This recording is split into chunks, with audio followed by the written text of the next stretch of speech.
Hello and welcome everyone, this Adil Rashid और आप देख रहे हैं फटाफट क्लासेस। मेरे दोस्तों, जो नए मेंबर्स हमें यहाँ पे या नए सब्सक्राइबर्स बॉर्डर बटन लेन के आ रहे हैं ना यूट्यूब पे या ग्रुप्स में ज्वाइन कर रहे हैं, वो बेचारे अब परेशान हैं कि अब हम क्या करेंगे। हम पहले से ही हमें पहले से ही इस चैनल के बारे में पता क्यों नहीं चला। ठीक है, तो आपको मैं बता दूंगा, जितना आपने पढ़ा ना आप टेंशन मत लो।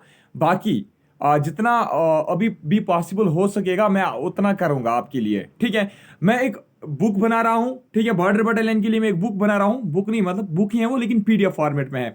तो वो मैं आपको पढ़ाऊंगा, आपका सारा A to Z मैं आपको क्लियर कर दूंगा। ठीक है, लेकिन आप अपनी मेहनत कंटिन्यू रखिए इंग्लिश, रीजनिंग और करंट अफेयर में। इंग्लिश, रीजनिंग, करंट अफेयर और मैथमेटिक्स में। बाकी आप मुझ पे छोड़ दीजिए। ठीक है, जो मैं आपको ये आज सीरीज पढ़ा रहा हूं ना, ऑब्जेक्टिव्स की, इकोनॉमिक्स की विद एक्सप्लेनेशन, डिटेल्ड एक्सप्लेनेशन, ये आपके लिए बहुत ही ज्यादा हेल्पफुल रहने वाले हैं। बिकॉज मुझे पता है बहुत सारे बच्चों ने इकोनॉमिक्स जो है वो ऐसे ही स्किप की थी। तो आप हमारे साथ टच में रहिएगा, ग्रुप्स में भी, यूट्यूब पे भी। और जितना भी मटेरियल मैं इन दिनों में शेयर करूंगा ना, जब तक यानी कि 9 अक्टूबर तक, वो सब मटेरियल जो है ना वो बहुत ही ज्यादा हेल्पफुल रहेगा, याद रखिएगा। चलिए देख लीजिए, कल हमने यहां तक किया था, what's main objective of Antyodaya program. Antyodaya program का मेन मकसद क्या था। देख लीजिए, आपसे क्वेश्चन पूछा गया है, तो इसका जो मेन मकसद था ना वो था टू अपलिफ्ट द पुअर। ठीक है, टू अपलिफ्ट द पुअर यानी कि गरीब लोगों की डेवलपमेंट के लिए। ठीक है, गरीब लोगों को कैसे हम इस गुर्बत से ऊपर लाएंगे, ठीक है, इस गुर्बत से निकालेंगे, तो इसी के लिए ये अंत्योदय प्रोग्राम स्टार्ट किया गया था।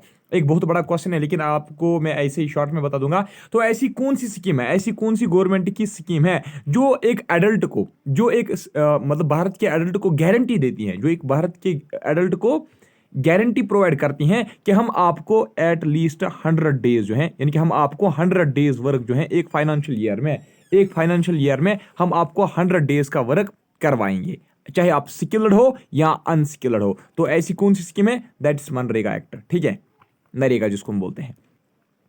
सवारण जयंती ग्राम सवा रोजगार योजना केम इनटू बीइंग इन। तो सवारण जयंती ग्राम सवा रोजगार योजना जो है मेरे दोस्तों, ये भारत में कब लागू हुई थी, तो ये लागू हुई थी अप्रैल 1999 में। Minimum needs program aims at. Minimum needs program जो है, इसका मकसद क्या था। इसका मकसद मेरे दोस्तों यही था कि हम इंप्रूव करेंगे किस चीज को इंप्रूव करेंगे, लिविंग कंडीशन ऑफ पुअर। ठीक है, लिविंग कंडीशन ऑफ पुअर को हम इंप्रूव करेंगे और हम प्रमोट करेंगे उनके एजुकेशन और हेल्थ सिस्टम को भी। यानी कि गरीब लोग जो हैं, गरीब लोग की जो लिविंग कंडीशन है, ठीक है, उनका जो खाना पीना, हाउस होल्ड वगैरह है, उसको हम ठीक करें और उनकी एजुकेशन और हेल्थ सिस्टम पे भी हम ध्यान दें, उसको भी हम प्रमोट करें। ठीक है, next, the rural landless employment guarantee program, that is RLEGP। याद रखिएगा, फुल फॉर्म याद रखना, एब्रीवेशन भी याद रखना, कभी आपसे डायरेक्टली एब्रीवेशन भी पूछा जा सकता है। Rural landless employment guarantee program जो है, ये किसका एक्सटेंशन है, यानी ये किसका पार्ट है। ठीक है, ये किसका पार्ट है, तो याद रख लीजिएगा मेरे दोस्तों, ये है नेशनल रूरल एम्प्लॉयमेंट प्रोग्राम का, दैट इज NREP का एक एक्सटेंशन है, यानी कि हम कहेंगे एक ब्रांच है। ठीक है, यहां एक हिस्सा है, वो हिस्सा क्या है, RLEGP। Next, with reference to government of India's various programmes, what is Nirmal Puraskar, what is निर्मल ग्राम पुरस्कार। तो निर्मल ग्राम पुरस्कार क्या है मेरे दोस्त, याद रखना, it's an incentive scheme for, ये है यहाँ पे फॉर पंचायत राज इंस्टीट्यूशंस। ठीक है, याद रखना, जो निर्मल ग्राम पुरस्कार, निर्मल, ठीक है, जो निर्मल ग्राम पुरस्कार स्कीम है ना, ये क्या है, ये इंसेंटिव स्कीम है, किसके लिए, पंचायत राज इंस्टीट्यूशंस के लिए।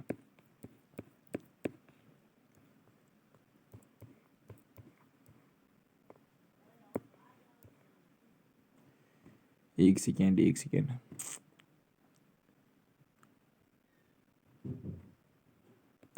The strategic aim of IRDP is. हाँ, IRDP का मकसद क्या है, IRDP जो है मेरे दोस्तों, IRDP का मकसद क्या है। IRDP आपको पता है क्या है, IRDP सुन लीजिए पहले, दैट इज इंटीग्रेटेड शाबाश, इंटीग्रेटेड रूरल डेवलपमेंट। ठीक है, इंटीग्रेटेड रूरल डेवलपमेंट, IRDP। ठीक है, इंटीग्रेटेड रूरल डेवलपमेंट प्रोग्राम। ठीक है, पी तो आपको पता होगा प्रोग्राम है।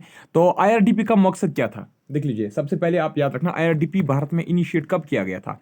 When IRDP was initiated, IRDP was initiated on 2 अक्टूबर 1980, याद रखना मेरे दोस्तों, ठीक है। तो इसका सही जवाब है। नेक्स्ट, आईआरडीपी का मकसद क्या था? आईआरडीपी का मकसद था टू प्रोवाइड मोर अपॉर्चुनिटीज। किनको अपॉर्चुनिटीज हम प्रोवाइड करेंगे? रूरल एम्प्लॉयमेंट के लिए, और credit facilities eight concession of interest, यानी कि अगर लोन प्रोवाइड किया जाएगा तो उसको इंटरेस्ट, उसका इंटरेस्ट बहुत कम रखा जाएगा। हाँ, और ऐसी कुछ अपॉर्चुनिटीज आपको प्रोवाइड की जाएंगी किसमें? गांव, ठीक है, गांव जो है, गांव के जो इलाके हैं उनमें अपॉर्चुनिटीज प्रोवाइड की जाएगी। किसके लिए? एम्प्लॉयमेंट के लिए, ठीक है, रोजगार के लिए। Next, operation black board aims at, operation black board का मकसद क्या था? ठीक है, it aims at promoting adult literacy. इसका मकसद ये है कि जो एडल्ट्स हैं उसकी लिटरेसी हम बढ़ाएंगे, ठीक है। In India present trend of rapid urbanisation is due to, हाँ, भारत में जो हम प्रेजेंटली देख रहे हैं ना, ये जो अर्बनाइजेशन की जो ट्रेंड ज्यादा चल रही है, ठीक है, यानी कि अर्बनाइजेशन दिन ब दिन और भी ज्यादा मतलब फेमस होती जा रही है, ठीक है, बढ़ती जा रही है। रैपिड अर्बनाइजेशन जो हो रही है ये किसकी वजह से हो रही है? ये हो रही है due to lack of employment opportunities in rural areas, यानी कि गांव में जब काम नहीं है ना तो वो कहाँ चले जाते हैं? वो फैक्ट्रीज, इंडस्ट्रीज में चले जाते हैं, ठीक है। Lake of employment opportunities in rural areas की वजह से रैपिड अर्बनाइजेशन हो रही है, ठीक है। तो with reference to governments welfare schemes consider the following statements, who which of these statements are correct. तो हम डायरेक्टली इसका आंसर देखेंगे ताकि हमारा टाइम बच जाए। डी 1 2 3 जो है मेरे दोस्तों, 1 2 3, ठीक है, 1 2 3 इसका करेक्ट है। Which of the following statements is correct? D, that's 1 2 3, यानी कि तीनों के तीन इसमें करेक्ट हैं, ठीक है। तो चलिए हम देखते हैं। देख लीजिए, अंडर अंत्योदया अन्न योजना, अगर आपसे कोई पूछेगा ना एएवाई की फुल फॉर्म बताओ, ठीक है, ये जो मैं पॉइंट्स बता रहा हूं ना इनको नोट करो, ऐसे नहीं रहने देना, ठीक है। एएवाई जो है ना, एएवाई का फुल फॉर्म क्या है? अंत्योदया, अंत्योदया अन्न योजना। तो आपसे पूछा गया है कि इन स्टेटमेंट्स में से करेक्ट कौन सा है, तो तीनों के तीन करेक्ट हैं, इसका मतलब ये तीनों के तीन आपके लिए इंपॉर्टेंट पॉइंट्स बनते हैं। देख लीजिए, अंत्योदय अन्न योजना जो है ना मेरे दोस्तों, इस स्कीम के अंडर क्या किया जाता है? फूड ग्रेन्स अवेलेबल किए जाते हैं। जो सबसे गरीब लोग हैं ना उनको फूड दिया जाता है, उनको चावल दिया जाता है, यहाँ हम कहेंगे कोई भी धान्य दिए जाते हैं at cost of 2 rupees per KG, ठीक है। वीट उनको दिया जाता है 3 रुपीज पर केजी, ठीक है, sorry 2 rupees per KG for wheat, 3 rupees per KG for rice, यानी कि राइस इनको 3 रुपये में मिलता है राइस, और वीट इनको 2 रुपया में दिया जाता है पर केजी, ठीक है। पर किलो इनको 2 रुपीज में दिया जाता है, यानी कि अगर ये 10 किलो लेंगे तो 20 रुपया, अगर 20 किलो लेंगे तो इसी तरीके से 40 रुपया हो जाएगी। और राइस की प्राइस क्या दी जाती है इनको? अंडर 3 रुपीज पर केजी, ठीक है, एवाई स्कीम के तहत।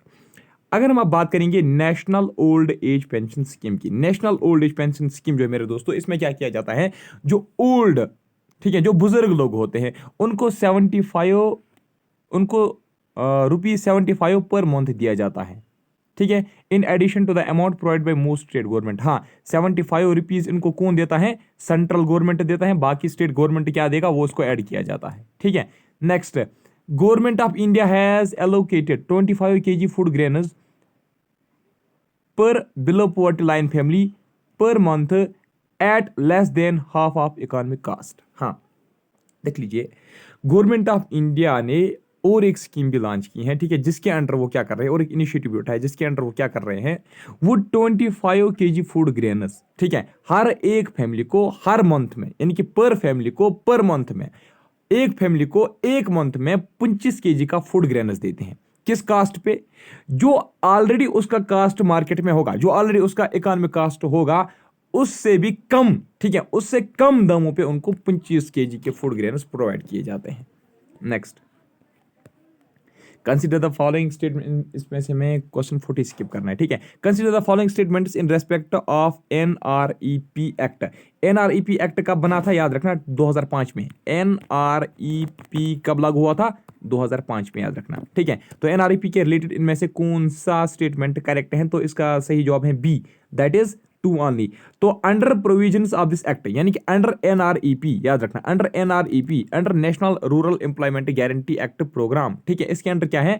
इसमें एक प्रोविजन है जिसमें यह लिखा गया है, women are to get priority to the extent that 1/2 of persons who are given employment are women who have asked for work, यानी कि 1/2, ठीक है, यानी कि अगर कहीं पे आपको 50 आदमियों की ज़रूरत है, अगर आपको कहीं पे 50 आदमियों की ज़रूरत है, ठीक है, अगर आपको कहीं पे 50 वर्कर चाहिए तो आपको पहले 25 किनको प्रेफरेंस देनी है, 25 वुमेन, 25 फीमेल्स को प्रेफरेंस देनी है, उनको पहले आपको बताना है कि चलो यहाँ पे काम पे आओ। इनके 25% एक्चुअली हम कहेंगे रिजर्वेशन रखी गई थी, प्रियॉरिटी रखी गई है, ठीक है, रिजर्वेशन भी नहीं है, हाँ अगर आए तो ठीक, नहीं आए तो रहने दीजिए, ठीक है। तो 25 यानी कि 1/2 आपको याद रखना है, 1/2 रिजर्वेशन रखी गई थी, 1/2 रिजर्वेशन, 1/2 प्रियॉरिटी रखी गई थी, किन के लिए, वुमेन्स के लिए।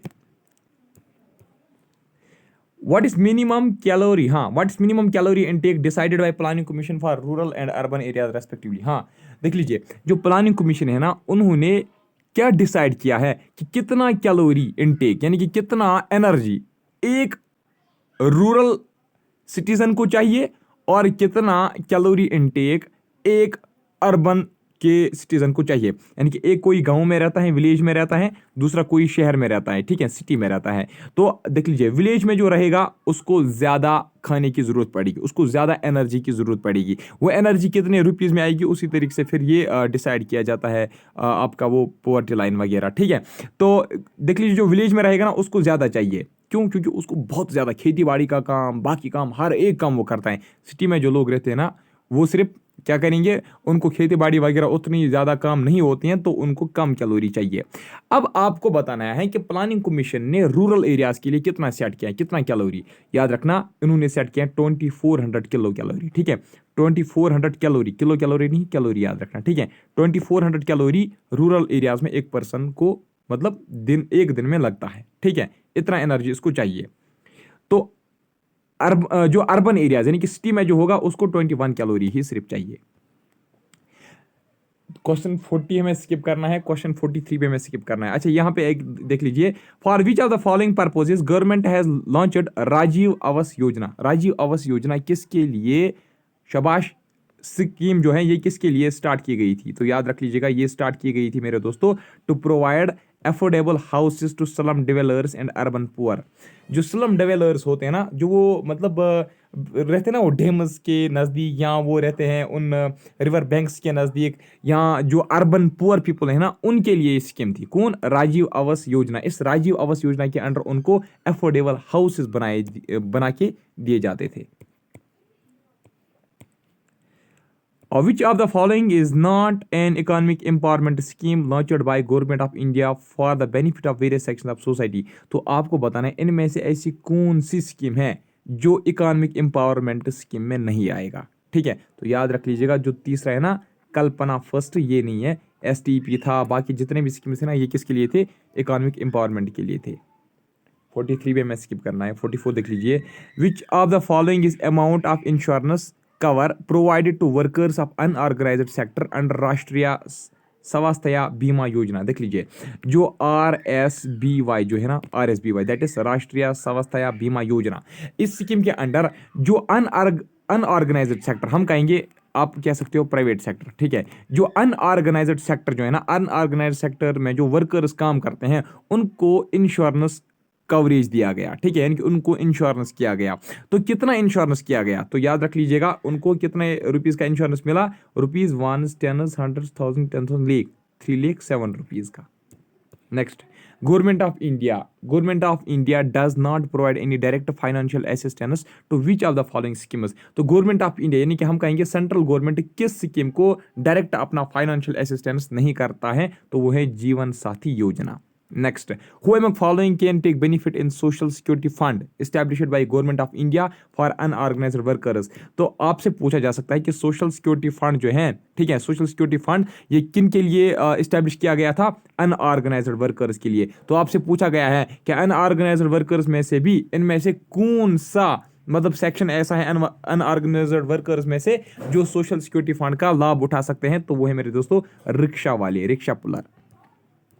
As per latest data in urban areas, women employment is highest in which of the following industries area? ठीक है, तो याद रख लीजिएगा, जो रिटेल ट्रेड है ना, रिटेलर्स जो होते हैं, ठीक है, रिटेलर्स, एक होता है होलसेलर, दूसरा होता है रिटेलर, ठीक है, जो हमारे यहाँ शॉपकीपर्स होते हैं, ठीक है, रिटेलर जो होते हैं। तो आपसे पूछा गया है कि लेटेस्ट जो डाटा आया था अर्बन एरियाज में, ठीक है, तो उनमें से जो वुमेन एम्प्लॉयमेंट है वो किस चीज़ में हाईएस्ट है, ठीक है, तो वो रिटेलिंग में, ठीक है। Next, when the productive capacity of the economic system of a state is inadequate to create sufficient number of jobs it's called, देख लीजिए, जब जब प्रोडक्टिव कैपेसिटी किसी भी इकोनॉमिक सिस्टम यानी कि कोई भी स्टेट है उसका जो इकोनॉमिक सिस्टम है वो प्रोडक्टिव कैपेसिटी जो है वो इनएडिक्वेट मतलब प्रोवाइड करती हैं।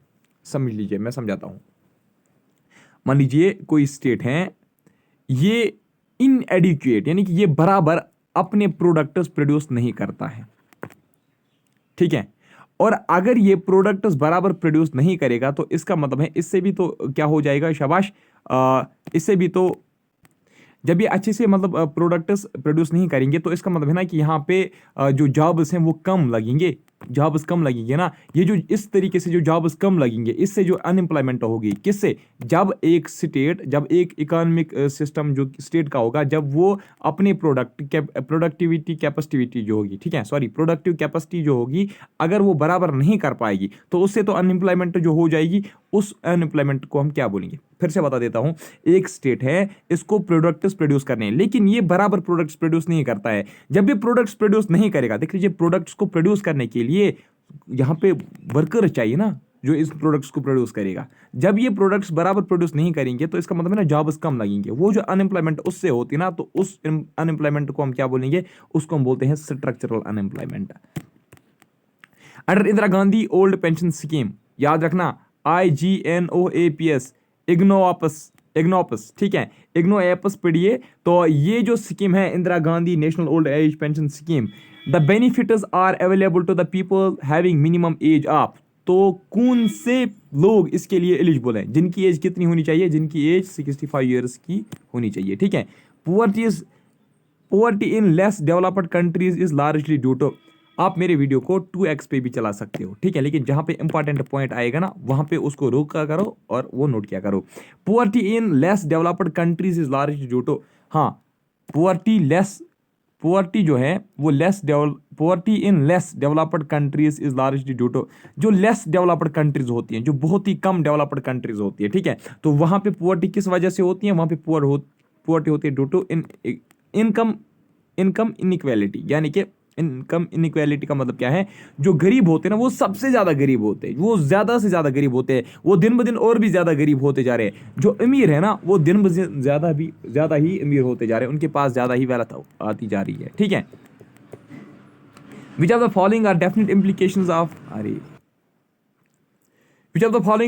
Implications of a fall in inflation, आपको बताना है।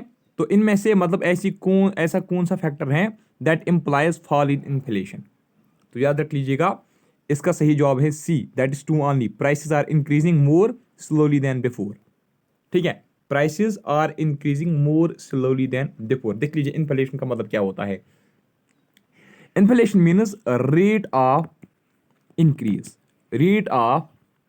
इंक्रीज इन प्राइसेस, इसको हम क्या बोलते हैं, इन्फ्लेशन। क्या बोलते हैं इसको, इन्फ्लेशन। यानी कि हम ये भी कह सकते हैं जब इंक्रीज होगा, किसमें, increase in cost of living, यानी कि जो रहने के लिए जो चीजें होती है ना, जब उनका कॉस्ट बढ़ जाएगा उसको हम बोलते हैं इन्फ्लेशन। क्या उसको हम बोलते हैं, शाबाश, उसको हम इन्फ्लेशन बोलते हैं।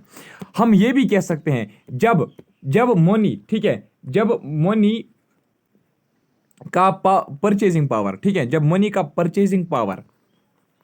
परचेजिंग पावर कम होगा तो उसको भी हम बोलेंगे इन्फ्लेशन। याद रखना, मनी का परचेजिंग पावर जब कम होगा तो उसको भी हम बोलेंगे इन्फ्लेशन।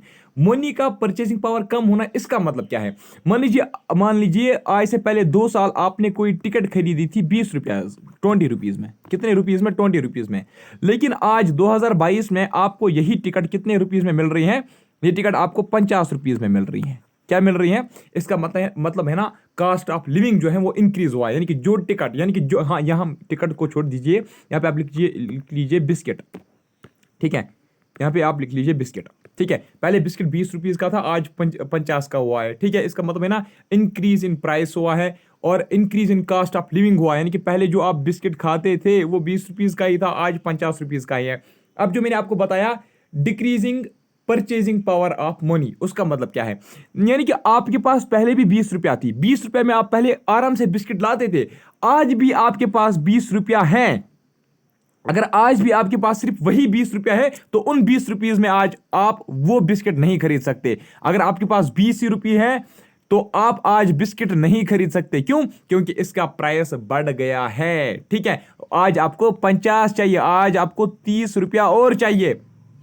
ठीक है, इसका मतलब है ना परचेसिंग पावर कम हुआ है। पहले भी 20 थे लेकिन पहले 20 में हम बिस्किट लाते थे, आज भी 20 है लेकिन आज 20 में हम नहीं ला सकते। आज इस 20 रुपीज का वैल्यू बहुत कम हुआ है। ठीक है, और बिस्किट का वैल्यू ऊपर हुआ है।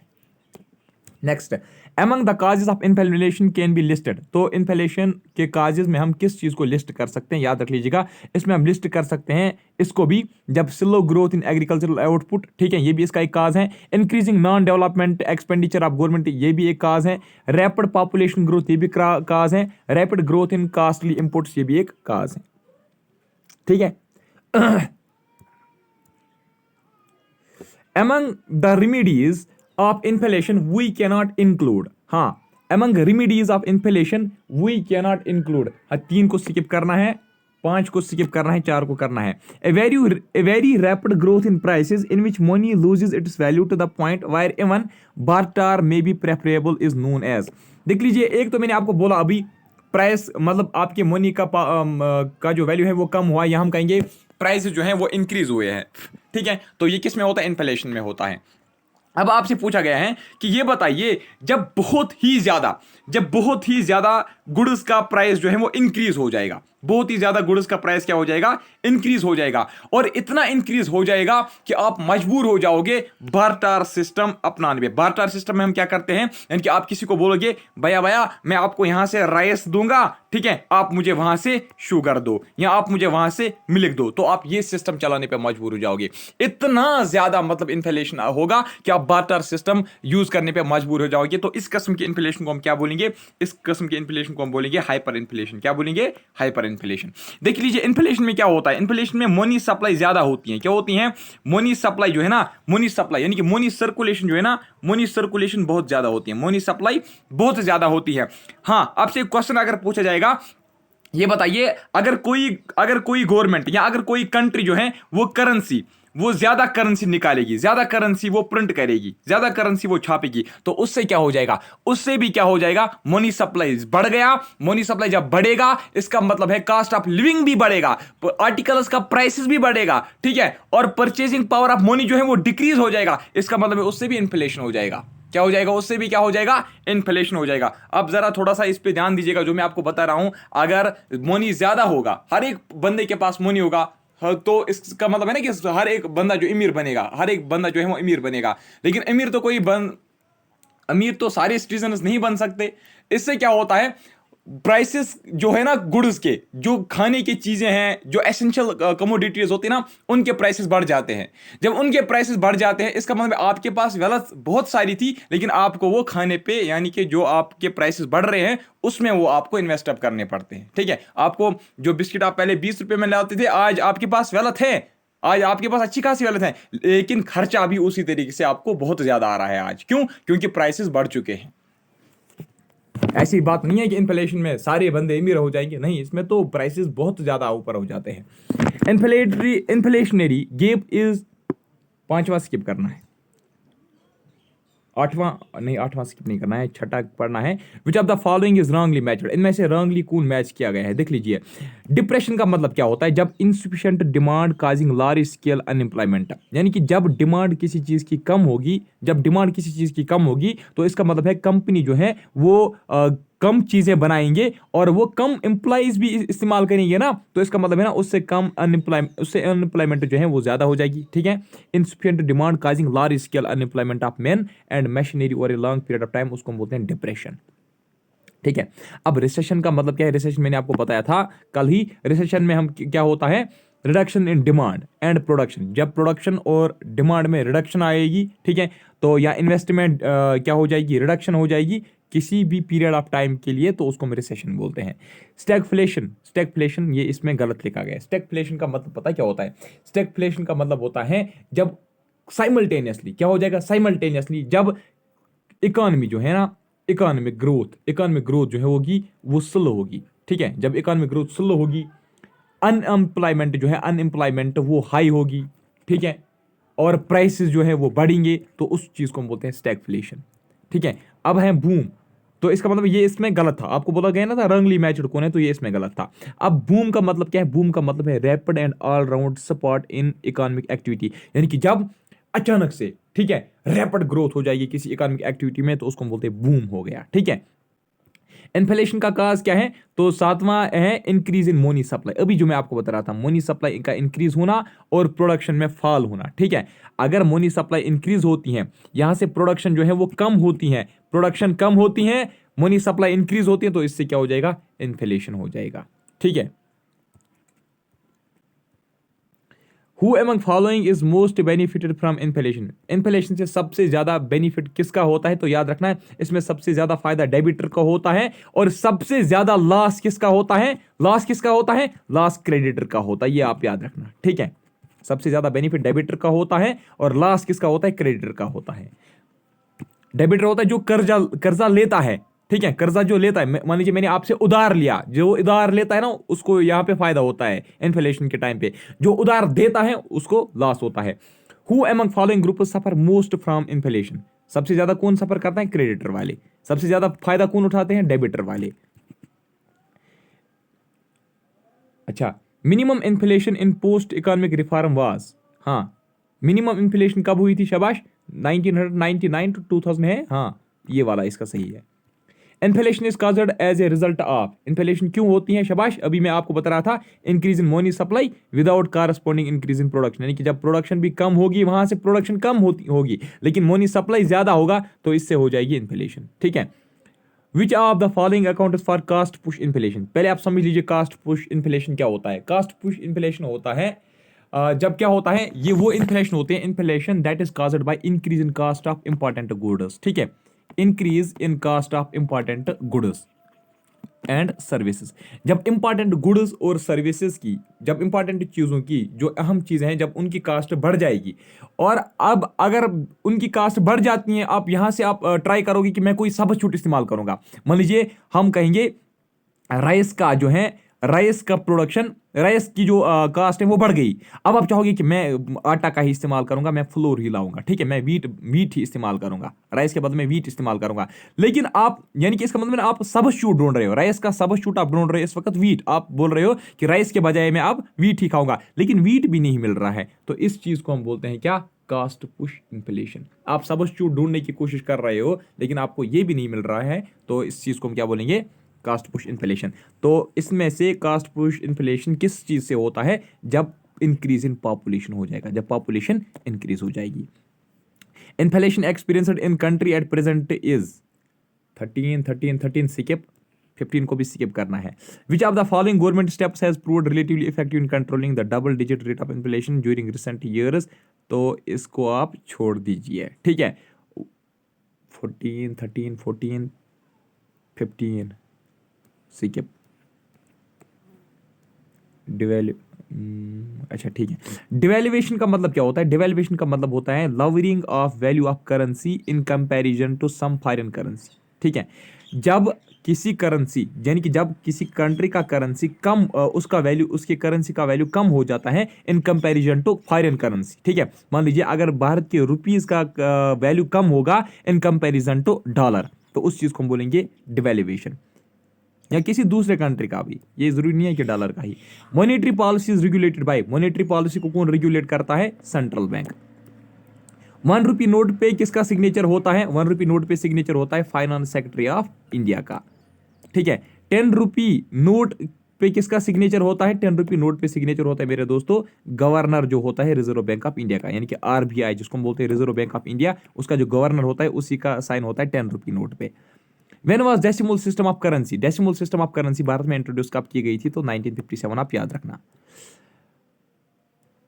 हाँ, जो 100 रुपीज के नोट्स हैं वो कहां पे प्रिंट किए जाते हैं? तो याद रखना वो बैंक नोट प्रेस जो दिवस में है ना, वहां पे उसको 100 रुपी नोट को प्रिंट किया जाता है। हाईएस्ट डिनोमिनेशन जो प्रेजेंटली हमारी कंट्री में चल रही है, तो यहाँ पे ऑप्शन गलत हैं सारे, ये एक्चुअली बहुत पहले किसी पेपर में क्वेश्चन पूछा गया था। आप प्रेजेंटली याद रखना मार्च 2022 में 500 रुपीज करेंसी जो है ना, ये जो नोट है ना, ये ज्यादा सर्कुलेशन में था। स्पेशल पेपर जो प्रिंटिंग ऑफ करेंसी के लिए, ठीक है, प्रिंटिंग ऑफ करेंसी नोट्स के लिए by security press in country is manufactured at, ठीक है, required for printing of currency notes by security press. हाँ, जो यानी कि सिंपली आप याद रखना, जो प्रिंटिंग ऑफ करेंसी यानी कि वो पेपर जिस पे हम करेंसी छापते हैं ना, तो वो पेपर कहाँ पे बनता है, वो होशंगाबाद में बनता है। कहाँ पे? होशंगाबाद, यानी कि वो मध्य प्रदेश में बनता है, ठीक है।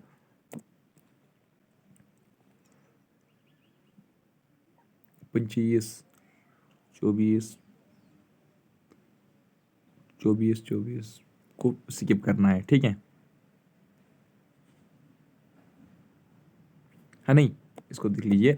विच are following minters undertakers refining of gold for licensed gold dealers and production of medals for defence services. हाँ, which of the following minters undertakers refining of gold, minters undertakers refining of gold for licensed gold dealers, ठीक है। तो refining of gold for, जो यानी कि वो gold dealers जिनके पास licence है, तो उनके लिए जो रिफाइनिंग ऑफ गोल्ड है वो कौन करता है, और जो डिफेंस सर्विस के मेडल्स हैं वो कौन प्रोड्यूस करता है। ये दोनों काम कौन करता है? ये मुंबई मिंट करता है। कौन? Mumbai mint. To meet growing needs for coins in country, why does government propose to set up another mint, ठीक है। तो एक नया मिंट बनने जा रहा है, वो कहां पे बनेगा? वो नोएडा में बनेगा। क्यों? क्योंकि कंट्री में जो कॉइन्स, छोटे छोटे वो कॉइन्स, सिक्के जो है ना, उनकी प्रोडक्शन, मान लीजिए उनकी जरूरत है ज्यादा, तो जो ऑलरेडी, जहां पे ऑलरेडी ये कॉइन्स मिंट होते हैं, वो इस प्रोडक्शन को मतलब फुलफिल नहीं कर पाते हैं, तो अब दूसरे कोई मतलब मिंट सेंटर लगाने जा रहे हैं। कहां पे? नोएडा में। For international payments Indian currency is linked to American dollar, ठीक है। How many language are used on 10 rupee note? 10 rupee note पे कितने लैंग्वेज होते हैं? 15 होते हैं ना। हाँ, 10 रुपी नोट पे 10 रुपीज, ठीक है। 10 रुपी नोट पे 10 रुपी नोट पे 15 लैंग्वेज होती है। कितनी? 15। उसमें कश्मीरी भी है, ठीक है, कश्मीरी लैंग्वेज भी। नेक्स्ट 28 को छोड़ दीजिए, 29। ब्लैक मनी हम किसको बोलते हैं? ये वो इनकम होती है जिसपे एक्चुअली टैक्स जो है ना वो नहीं दिया जाता है, जिसपे टैक्स अवॉइड किया जाता है, उसी को हम ब्लैक मनी बोलते हैं। इशू डिपार्टमेंट ऑफ आरबीआई, जो आरबीआई जो है ना, issue department of RBI maintains against printing of notice. तो प्रिंटिंग ऑफ नोटिस में आरबीआई जो है वो कौन सा सिस्टम अपना रही है? तो याद रखना, मिनिमम रिजर्व सिस्टम वो अपना रही है। नेक्स्ट 32 कहाँ है? Devaluation of currency by country is mean to lead. हाँ, जब किसी कंट्री में डिवेल्युएशन होती है तो इसका मतलब क्या होता है? यानी कि इंपोर्ट सब्स्टिट्यूशन जो है, प्रमोशन ऑफ इंपोर्ट सब्स्टिट्यूशन, यानी कि आप इंपोर्ट, यानी कि आप इंपोर्टेड चीजें ज्यादा इस्तेमाल कर रहे हो, और आप एक्सपेंशन ऑफ एक्सपोर्ट ट्रेड हो रहा है, यानी कि आप यहां से बाहर बहुत सारी चीजें भेज रहे हो और वहां से इंपोर्टेड चीजों का इस्तेमाल कर रहे हो। डिवेल्युएशन ऑफ करेंसी से मतलब यही मतलब होता है।